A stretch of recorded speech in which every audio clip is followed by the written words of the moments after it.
All right, gang, in this exercise, we're going to go ahead and finish off the scene. We're going to set up the camera. We're going to reposition the object. We're going to enlarge it because it needs to be gargantuan, of course. We're going to set it down on the ground plane. We're going to turn on the shadow catcher. We're going to assign a material. We're going to load up some lights, and we're going to ray trace out those shadows. I've saved my progress as largefloatingchair.psd, found inside the 04 3D Tools layer. And let's start things up by switching over to the camera tool, and I'm also going to hide the 3D panel for a moment. And I can currently see my orientation values here, and they're nothing like what I want them to be. So I'm going to change the X value to negative 90.75, and then the Y value should be 0, and the Z value should be negative 112. And you'll notice that the chair has completely left the building. Don't worry about that at all. That's just because we're pointing the camera entirely the wrong direction. All right, let's go ahead and select one of the positioning tools, specifically the pan tool in this case. And I'm going to change the X value here in the options bar to negative 178.2, change the Y value to negative 52.7, and I'll change the Z value to 7. And we'll be done with it. And there's the chair sitting there on its side. Now, this might be because I never bothered to write the chair in the first place, which I think is true. I think I just re-imported it and started work on it.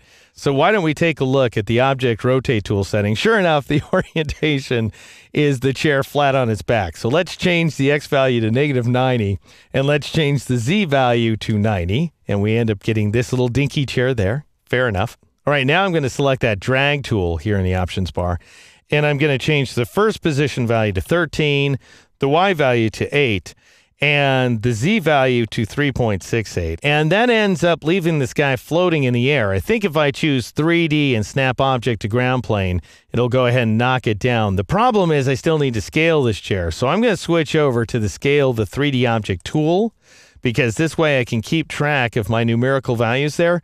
And I'm going to drag that cube until I increase the size of the chair pretty significantly. And then I'll release and see what I got going. And really what I want is all three of these values to be 1.76. So I'll just go ahead and enter 1.76 for each of these. And of course you can go your own way. These are just the values I came up with.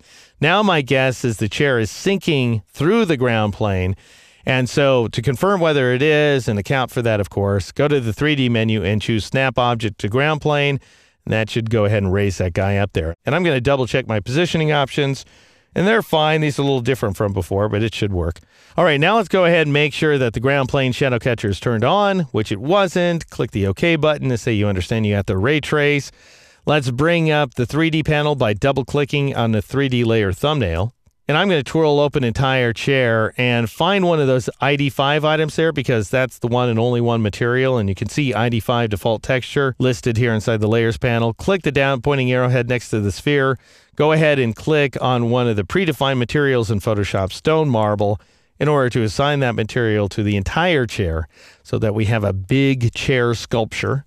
All right, twirl entire chair closed. Let's go up to the flyout menu. This time we have the option of replacing the lights. Don't know why, but it's there. So let's go ahead and choose that command. Click on bigchairlights.p3l.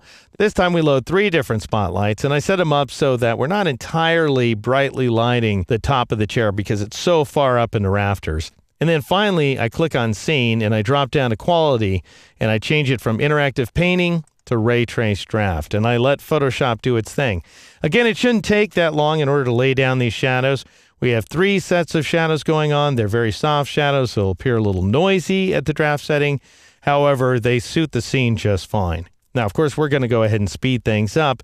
All right, so there's the final ray trace version of the scene. I'm going to go ahead and hide the 3D panel so we can take it in, press the F key a couple of times, and zoom in to the 100% view level. Let's get that widget off screen by pressing the M key to switch to the rectangular marquee tool. What was once a humble chair on its back with broken legs is now the most imposing marble chair you've ever seen, thanks to the wealth of 3D object, camera, and mesh tools here inside Photoshop CS5 Extended.